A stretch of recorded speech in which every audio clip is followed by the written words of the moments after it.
Dans le 8e arrondissement à Paris, inauguration de la place de l'Europe Simone Veil. Devant ses deux fils, Anne Hidalgo a rendu hommage à celle qui fut la première présidente du Parlement européen. On ne choisit pas Simone Veil. C'est elle qui s'est imposée à nous comme une évidence. La place de l'Europe attendait en fait qu'une immense figure vienne l'incarner.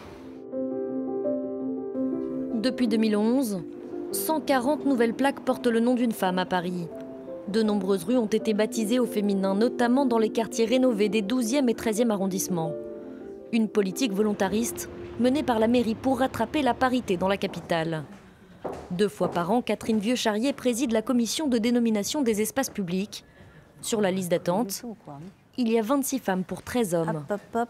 Merci beaucoup. Les propositions sont faites en amont dans les conseils d'arrondissement, puis une sélection est faite en fonction des espaces disponibles. Car il est quasiment impossible de débaptiser une rue. C'est toute une histoire de baptiser une rue. Voilà, c'est dans l'imaginaire des touristes, c'est dans l'histoire des Parisiens. Donc il faut aussi laisser l'histoire de Paris imprégner, comme elle le fait, les rues, les places et les jardins. Les femmes restent donc largement minoritaires à Paris. Sur les quelques 6000 rues que compte la capitale, environ 4000 portent le nom d'un homme et seulement 300 celui d'une femme. Faute de place, celles-ci doivent souvent se contenter de petits espaces dans des lieux peu connus des Parisiens, à l'image de la place Olympe de Gouges dans le 3e arrondissement, dénommée en 2003 mais non répertoriée sur Google Maps.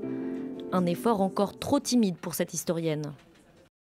Les femmes ne sont pas des fourre-tout qu'on va mettre aux endroits comme ça. Je pense qu'il faut véritablement réfléchir à la manière dont on investit l'espace public, la transmission de la mémoire et surtout quel type de lieu de mémoire on souhaite bâtir pour les générations à venir.